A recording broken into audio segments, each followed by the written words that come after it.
Public affairs. Walang kinikilingan, walang pinoprotektahan, walang kasinungalingan. Serbisyong totoo lang.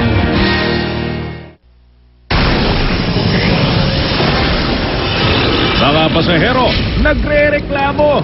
8.50 na pamasahe, naging 9 pesos dahil maraming tsuper. Wala raw bariyang panukli. Pati bus, taxi at tricycle, humihirit ng dagdag singil sa pasahe. Presyo ng LPG, posibleng i-roll back sa susunod na linggo. Mga militanteng tinangkang pumasok sa Malacanang, ang iba idinaan sa pick-up lines ang protesta. Pilar! May amnesia ka ba? Nakalimutan mo na kasi ang pinirma mong kabinan! Bagong estilo ng protesta na noy-noying. Kinagat na rin ang international media. Sa unang pagkakataon mula nang gumulong ang impeachment trial, mga maestrado ng Korte Suprema nagpakita sa publiko. Chief Justice Renato Corona at ang sinasabi niyang isa sa nasa likod umano ng paninira sa kanya na si Associate Justice Antonio Carpio, magkatabi pa. Tingi-tinging bentahan ng mga walang label na palaman sa Maynila, sinalakay. Mexico, niyanig ng magnitude 7.4 na lindol.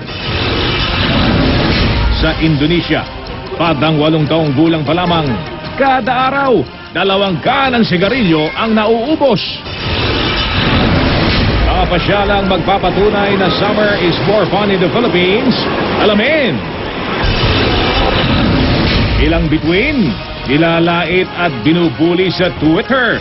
Di nakapagbigil at tuluyang bumuelta. At tambalang Jake Vargas at Bea Binene. Bubuwagin na nga ba?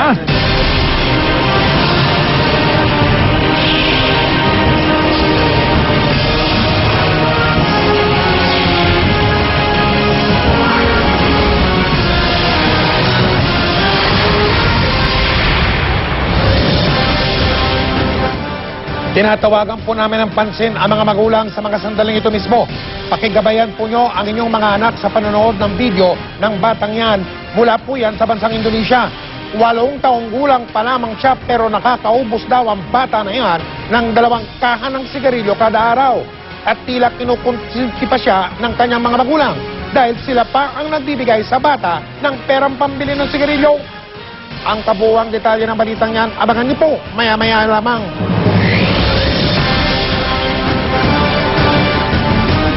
Magandang gabi po. Nagrereklamo ang ilang pasahero sa pagpapatupad ng 50 sentimong aumento sa pamasahe sa jeep na sinimulan na ngayong araw. 8 piso at 50 sentimong daw kasi ang aprobadong pinakamababa o minimum na pasahe.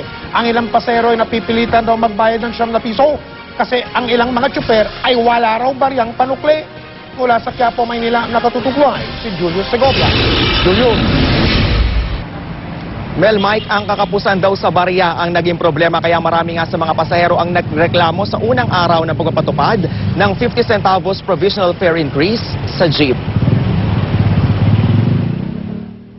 Dapat may naka-ready silang barya, di ba? Para makuha nila yung hinihingi nila. Magdagdag central bank ng tig-25 kakapusin mga jeepney driver. Oh, siya nga di nasuklay ng 50. Yan ang sentimiento ng mga pasahero sa isang terminal ng jeep kaninang umaga. Simula ngayong araw, 8.50 na ang minimum na pasahe sa jeep sa Metro Manila at 8 pang rehiyon. Pero ang 8.50 na pasahe, nagiging 9 piso raw dahil kapos sa panukli ang mga driver. Kaya ang mga pasahero naman ang naghihimutok. Pero idinadaig din ng mga tsuper na kulang pa ang 50 sentimong taas pasahe. May mga nakatabang barya kayo? Ay, hindi ko nakahanda eh. Kasi biglaan naman yung kanila kagabi na ngayong araw ang implement nila na mag minimum 8.50 na. Maganda, babaan na lang nila, bawasan nila sa krudo. Sa krudo, hindi sa pamasahe. Kung tutuusin talaga, hindi sumasapat pa yan talaga. Dahil ang pagtaas ng krudo walang kabog-gabog. Yung pinag-aaralan ng matagal yan, 50 centavos ang palang ibibigay. Epektibo pa rin ang 20% diskwento para sa mga senior citizen at estudyante. Kaya papatak na 6 pesos and 80 centavos ang minimum na pasahe nila. Pero 7 pesos ang sinisingil ng ilang tsuper. Bibihira po yun eh. Yung 10 centavos, bibihira po. Kaya nangyayari po, naging 7 po yung para sa estudyante at saka sa senior citizen. Pero hindi raw tama ang hindi manukli ayon sa LTFRB. Agad daw i-report sa hotline nila ang mga nagsasamantalang tsuper. Pag hindi po nagbigay ng sukli, parang overcharging yan. Nagsingil ka ng pasaheng sobra doon sa allowed. So, violation po yan. May sanction po yan. Ilan din sa reklamo ng mga pasahero, wala raw fair guide ang mga tsuper. Dapat may notice sa tao. Oo, taripa. Hindi naman nagre-reklamo sa bayad eh. Kailangan malaman lang. Magdadagdag sila ng araw to, wala pa yung order nila na papel. Dapat meron na sila noon, bago sila magdagdag ngayon. Dahil provisional increase lang naman ay pinatupad ng LTFRB, hindi na raw kailangan pang maglagay ng tinatawag na fare matrix o tarima. Gayunman, ayon sa board, kailangan daw magpa-scale ng mga tsuper nitong order mula mismo sa kanila o hindi naman kaya kahit yung simpleng ganitong notice. Ito raw yung patunay na epektibo na ngayong araw yung taas pasahe para maiwasan na rin daw ang diskusyon sa mga pasahero. Kaya ang grupong Pasang Mazda, kusa nang nagdikit ng abiso para sa mga pasahero. May instruction ako sa mga presidente ng Pasang Mazda na yung initiative na pagpapaliwanag at maging matyaga ang mga driver at iwasan makipag-away sa pasaheros. Dahil required po yung notice, may karapatan po yung pasahero na hindi magbayad ng sang-ayon doon sa increased rate dahil walang notice. Imbes na magbangayan sa isyu ng taas pasahe, hinikayat ng grupong anak bayan ng mga tsuper at pasahero na magkaisa at kalampagin ng gobyerno para umaksyon at mapababa ang presyo ng petrolyo. Sa ngayon, nasa 49 peso level na ang diesel. Kung pagbabatayan ng unang 2 araw ng trading week sa world market, ayon sa sources sa oil industry, mukhang nagbabadya na namang magka-OPH sa susunod na linggo. Yung nakuha naman namin 50 centavos ngayon, ay hindi naman to pupunta sa bulsa namin at sa pamilya namin. Ito'y pupunta rin sa oil company. Ayon sa LTFRB, Mike, handa naman daw silang ibalik muli sa 8 pesos ang minimum na pasahe sa jeep, oras na bumaba rin daw sa 45 pesos kada litro ang presyo nga ng diesel. Yan muna ang latest mula rito sa Quiapo sa Maynila. Balik sa iyo, Mike. Maraming salamat, Julio Segovia. Samantala mga hindi rin naiwasan ang kalituan sa paniningin ng 8 piso at 50 sentimong pamasahe sa jeep sa ilang lalawigan sa lungsod ng Zamboanga. Nahirapan ding manukli ang ilang tsuper, kaya ang ilan sa kanila ay pumapayag na kahit 8 piso lang ang ibayad ng ilang pasahero. Ang reklamo naman ng isang grupo ng transportasyon noon, tila mga bata silang binigyan lang ng candy dahil sa liit daw ng dagdag pasahe. Ganyan din ang damdamin ng mga tsuper sa Lucena sa lalawigan ng Quezon. Dapat daw ay piso at 50 sentimo ang taas pasahe. Umaangal naman ang ilang pasahero dahil masakit daw sa bulsa ang kasalukuyang pamasahe. Pero ang hirit ng ilang driver sa Bulacan ay lugi pa sila dahil sa mahal na krudo. Dapat daw ay alisin na ang ibat sa langis. Ngayong nagtaas na ng pasahe ang mga jeepney, humihirit na rin ang mga taxi at bus ng dagdag pasahe. Pero hindi raw kumbinsido ang LTFRB na kailangan na rin ibigay ito ngayon. Mula sa EDSA North Avenue, nakatutok live, si Ian Cruz. Ian. Yes, Mel, matapos nga bigyan ng provisional fare increase ang mga jeep, hiling din ng mga taxi at bus na sila ay makapagtaas din ng pamasahe dahil nga sa patuloy na pagtaas ng presyo ng mga produktong petrolyo. November 2011 pahingili ng ilang transport groups ang provisional fare hike at sa gitna ng patuloy na pagtaas ng krudo, pinagbigyan na ito ng LTFRB. Nakita raw kasi nilang hirap na ang mga jeepney driver. Karamihan po sa kanila, tawag po natin mga single operator. Isang may-ari, isa yung kanyang sasakyan, ang bayad nila sa gasolina at saka sa spare parts, usually cash basis, walang discount dahil isa lang sila. Ang mga taxi at bus companies nakakakuha raw ng diskwento sa langis at sa binibiling piyesa.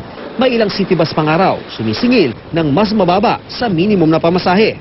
Marami sa kanila ang nagsisingil ng pamasaheng mas mababa pa doon sa authorized rates na ibinigay sa kanila. So, ibig sabihin, bakit ka magtataas kung yung existing na rates ay hindi mo naman ipinatutupad at nagsisingil ka pa ng mas mababa doon. Pero ay sa Philippine National Taxi Operators Association o PINTOA, ramdam na ramdam daw nila ang epekto ng patuloy na pagtaas ng presyo ng langis at spare parts. Mula rin 2003, noong 2010 lang sila nakakuha ng dagdag pasahe. Ang 30 pesos flag down, naging 40 pesos. At mula 250 pesos, naging 350 naman ang kada 300 metro. Hiling nila ngayon, 50 pesos ang flag down rate at yakyat sa 450 ang kada patak na metro. Wala nang kinikita yung driver, lahat napupunta sa fuel. So ang nangyayari ngayon, hindi na bumabiyahe yung mga driver dahil konti na lang ang kikitain eh. Now, pagka hindi bumahe yung mga driver, siyempre may epekto rin sa operator yan. Ang Metro Manila Bus Operators Association naman nananawagan sa LTFRB na resolbahin ang petisyong inihain nila noon pang 2007. Dati nang napagbigyan ang hiling nilang provisional fare increase sa minimum na pasahe sa bus, kaya sa ngayon ay nasa 10 piso na ang pasahe sa ordinary bus. Habang 12 pesos naman sa aircon. Pero kung kakatigan ng LTFRB ang kanilang petisyon, ang minimum fare sa ordinary bus ay magiging 12 pesos na. Ang 185 na singil kada kilometro ay papalo na sa 250. Sa aircon bus naman, nais silang gawing 1450 ang minimum fare. At mula 220 kada susunod na kilometro ay magiging 3 pesos na. Bukod pa raw ito sa fare hike petition ng isa pang bus association noong isang taon. Kung over-regulated na yung bus industry, sana naman pagdating naman sa relief, makasama rin kami sa konting relief na hinihingi namin. Dahil ito po ay hinihingi na ng panahon. Ang mga FX drivers, ramdam na rin daw ang mataas na halaga ng krudo. Dito halimbawa sa Good Concept Cooperative sa gilid ng MRT North Avenue Station. 4 na taon na raw walang taas pasahe. Kaya pinag-uusapan na raw ng board ng mga transport cooperative kung magkano ang hihiling nilang fare increase. Binubuo pa lang namin kung paano umpisahan yung plano, kung paano papasok na. Kasi nga nahihirapan na rin kami kung paano magpipetisyon. Sunod-sunod ang pagtaas ng mga diesel namin. Tapos ampere naman sa mga jeep lang ang tumataas kami. Hindi kami tumataas. Marami na nga taong hindi kumakain. Naglalakad na lang. Kaya mahirap pag tumaas na naman yung gasolina natin. Mel, ayon nga sa LTFRB, lahat daw ng petisyon para nga sa fare hike ay daraan sa public hearing upang maging patas daw ito sa sektor ng transportasyon, gaya na rin sa mga commuters, yun nga ang kanilang magiging desisyon. Balik sa iyo, Mel. Maraming salamat sa iyo, Ian Cruz.